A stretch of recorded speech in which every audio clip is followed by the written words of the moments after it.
Hello students, आपका मेरे channel विकास education point पर स्वागत है।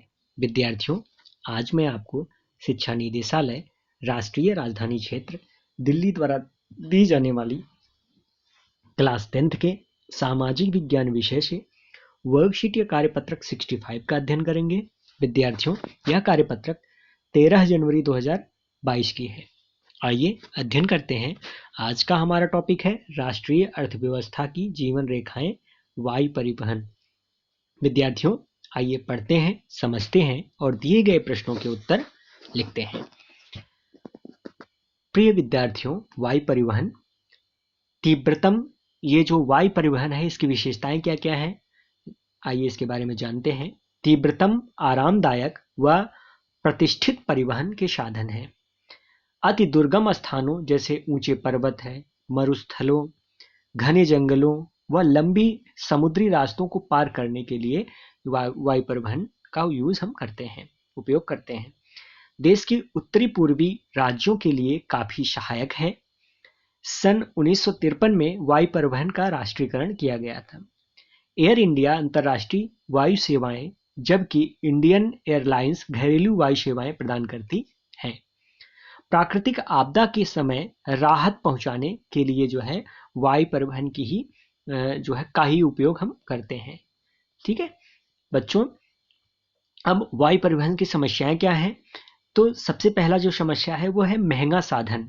इसका जो ईंधन है ये इसका ईंधन भी महंगा आता है और ये बहुत महंगा साधन है वायु परिवहन। और दूसरी इसकी समस्या क्या है कि मौसमी परिस्थितियों पर निर्भर होता है। अगर मौसम साफ है तभी जो है वायु परिवहन का हम यूज कर सकते हैं, अन्यथा जो है बूंदाबांदी या इस तरह से मतलब किसी भी जो है मौसम अगर साफ है तभी हम कर सकते हैं, अन्यथा मौसम साफ अगर नहीं है तो हम वायु परिवहन का उपयोग नहीं कर सकते हैं। ठीक है, चलिए आगे देखते हैं। अब संचार के साधन, आइए बच्चों इसके बारे में जान लेते हैं। संचार के साधन जो है ना वो दो प्रकार के हैं। एक तो होता है निजी संचार और दूसरा है जनसंचार। तो पहला निजी संचार है, दूसरा जनसंचार। तो निजी संचार क्या है बच्चों? कार्ड व लिफाफा बंद चिट्ठी पहली श्रेणी की डाक समझी जाती है। द्वितीय श्रेणी का डाक में रजिस्टर्ड पैकेट, किताबें, अखबार तथा मैगजीन शामिल है। और बड़े शहरों व नगरों में डाक संचार में शीघ्रता हेतु हाल ही में 6 डाक मार्ग बनाए गए हैं। दूर संचार के क्षेत्र में भारत एशिया महाद्वीप में अग्रणी है। जबकि जनसंचार में बच्चों लगभग 100 से अधिक भारतीय भाषाओं में समाचार पत्र छपते हैं। मनोरंजन के साथ बहुत से राष्ट्रीय कार्यक्रमों व नीतियों के विषयों में जानकारी देता है। और भारत व विदेशी फिल्मों को प्रमाणित करने का अधिकार केंद्रीय फिल्म प्रमाणन बोर्ड करता है।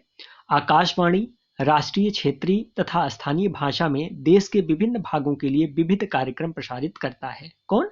जनसंचार। ठीक है, चलिए आइए अब प्रश्न दिए गए हैं, इन प्रश्नों के उत्तर करते हैं।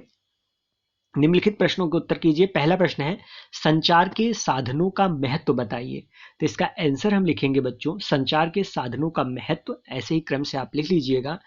संचार के साधन वाणिज्य एवं व्यापारिक क्षेत्र में महत्वपूर्ण भूमिका निभाते हैं।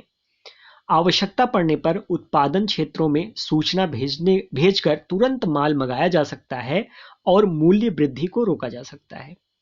और दूर संचार के माध्यमों से देश के ही नहीं संसार के कोने कोने से समाचारों का मिनटों के अंदर की आदान प्रदान की जा सकती है। ठीक है, तो पहले प्रश्न का आंसर हम इस प्रकार से लिख लेंगे बच्चों। नेक्स्ट क्वेश्चन है वायु परिवहन की प्रमुख समस्याओं का वर्णन कीजिए। तो इसका आंसर हम लिखेंगे वायु परिवहन की मुख्य रूप से दो समस्याएं हैं जो मुख्य है।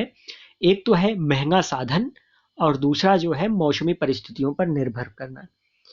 ठीक है, तो यह था आज का हमारा कार्यपत्रक। बच्चों, कोविड-19 जैसे महामारी से सुरक्षित रहने के लिए हमें 2 गज अथवा 6 फीट की शारीरिक दूरी का पालन करना चाहिए। धन्यवाद।